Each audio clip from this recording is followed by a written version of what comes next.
Hikaru Amatsuga is an average high schooler with terrible social anxiety and no idea what he wants to do with his life. He wakes up early one morning and after dragging himself out of bed, he heads to the train station and gets on the first train headed to his school. But there's something that has been bothering him for a while now. Last night while he was riding his bike saw a mysterious orange light in the sky and heard a voice calling out to him, so he's trying to figure out what could it been, but he hasn't found any information yet. As he is scrolling, he notices a pregnant woman standing in front of him, as well as two old ladies silently judging him for not giving his seat up to the pregnant woman. He feels like he'd be the right thing to do, so he gets up and is about to offer the pregnant woman his seat, but then he hears a couple of guys in the background making fun of him for being a goody two-shoes, but it turns out that he was just being paranoid and the two guys were talking about someone else. He is relieved once he realizes that they aren't talking about him, but while he's standing in place, the man next to him already got up and offered the pregnant woman his seat instead. So now, Hikaru is left awkwardly standing by himself and he feels so embarrassed about it that he's about to get off the train, but all of a sudden,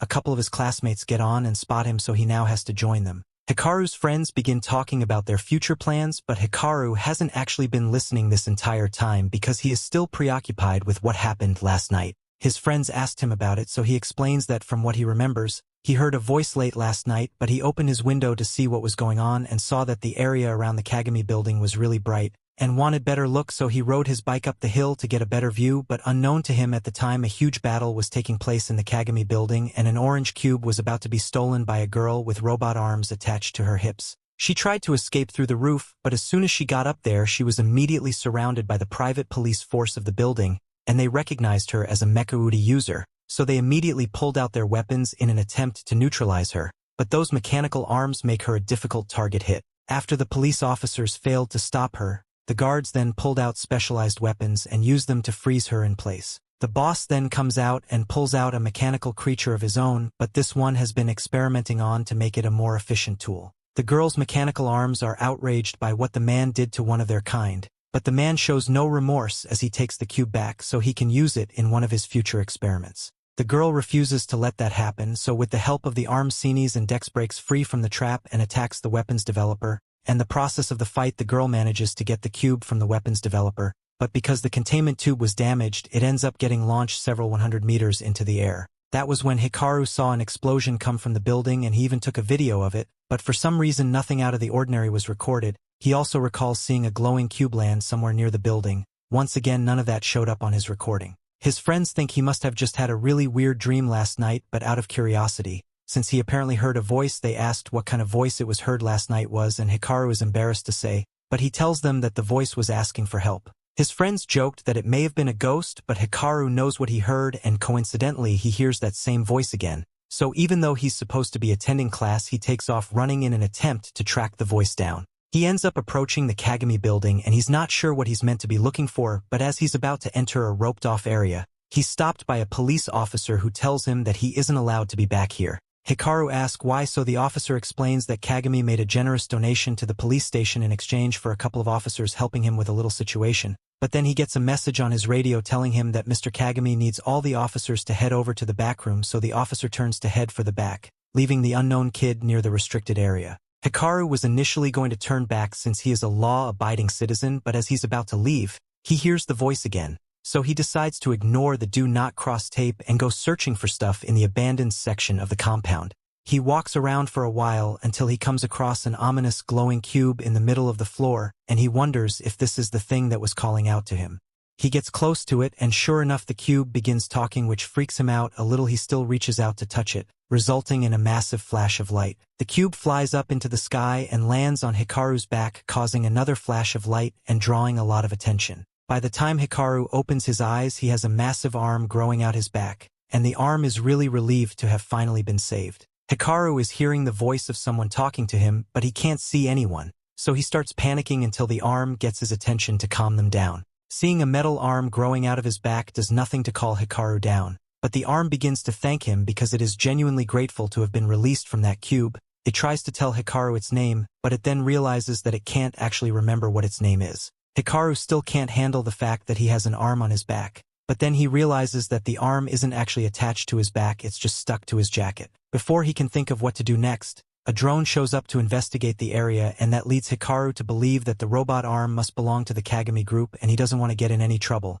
so he starts taking off his jacket so he can return it, but the drone engages his buzz saws and tries to kill him. Hikaru begins running for his life and he thinks the drone is after him because of the mechanical arms, so when he falls over he tries to return the arm so he doesn't get attacked anymore, but it turns out that the drone is specifically trying to kill him, so the arm has to step in and defend him. Hikaru traumatized from the near-death experience and he has no idea what the murder drone would be targeting him instead of the arm, but the arm tells him that they don't have any time to relax because even more drones are on their way, and the only way he's going to make it out of here alive is if they work together. Meanwhile, at the Kagami headquarters, the president has just been informed the drones have located the missing trigger arm, but it seems to be in the possession of a random kid. One of the higher-ups asks if the boy's affiliated with the arms organization, but according to their background check, he really is just a random kid that happened to find it, so the higher-up orders our 2-kilometer perimeter to be formed so he can't escape and for all available forces to be focused on capturing the trigger arm. He doesn't really care what happens to the kid though. At the same time, Hikaru and the arm had evaded detection by the drones, and while Hikaru is grateful to be safe,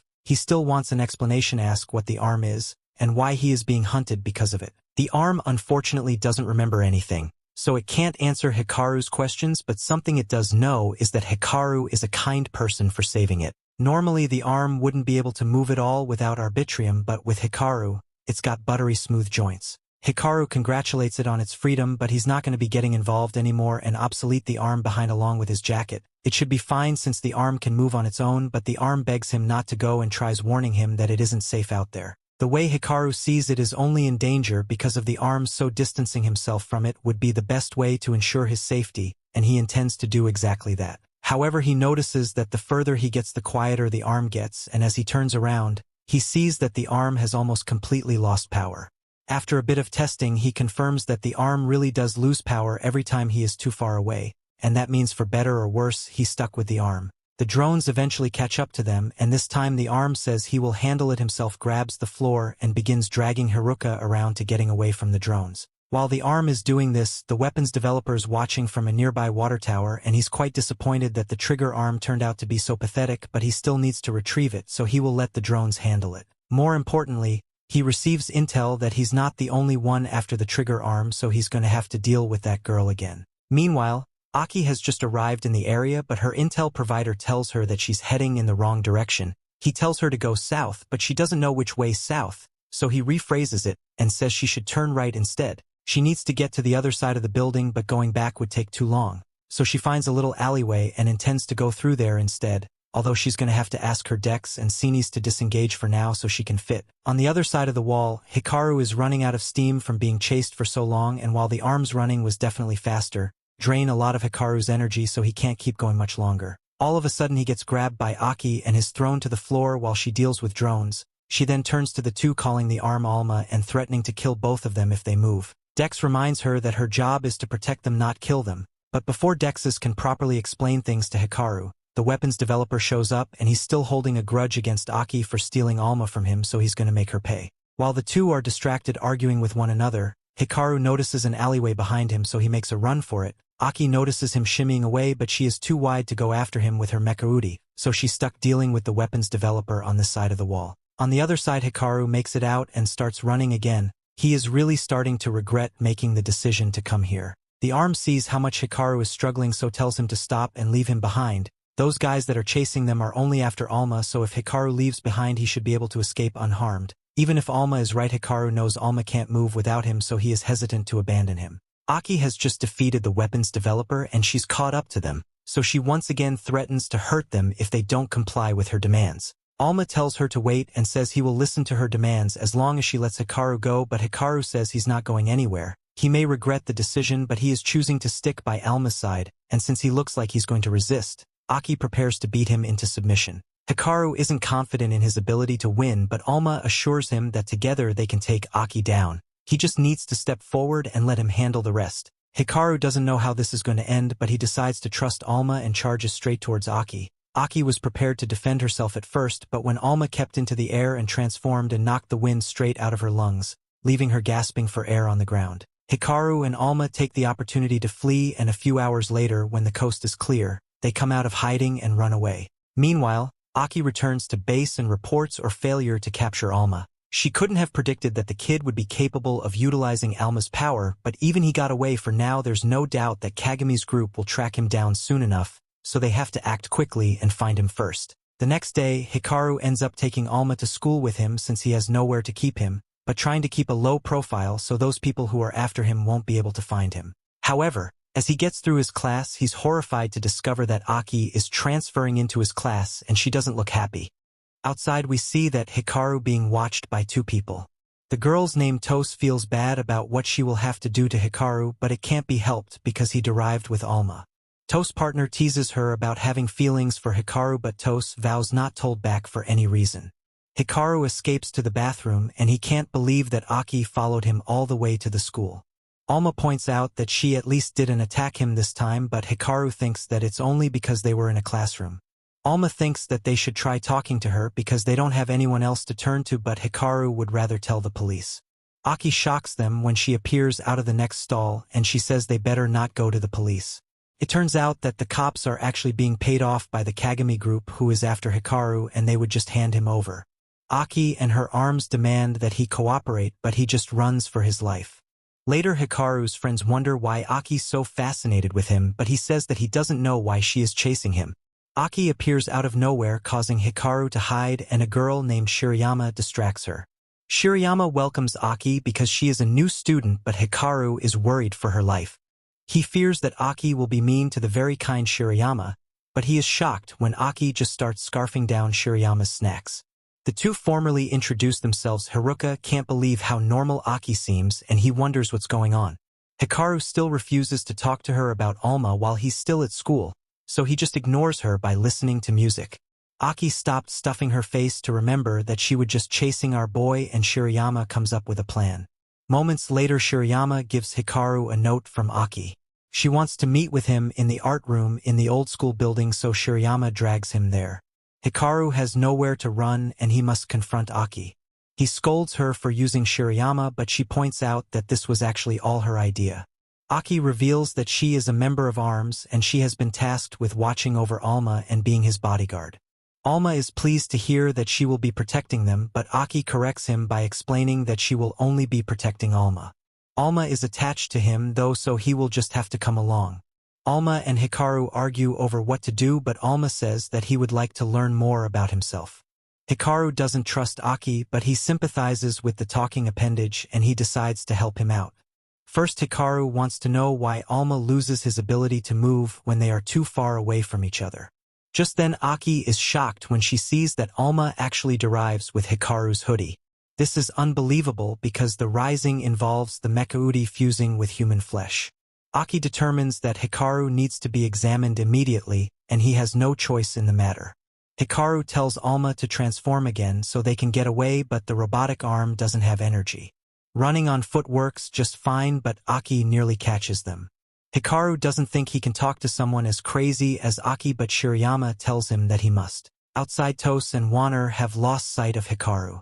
They see Shirayama standing guard at the door, so they wonder if their mission has been found out. Inside, Ecchi's arms want to go in different directions to find Hikaru, but Ecchi decides that they will just be going straight down.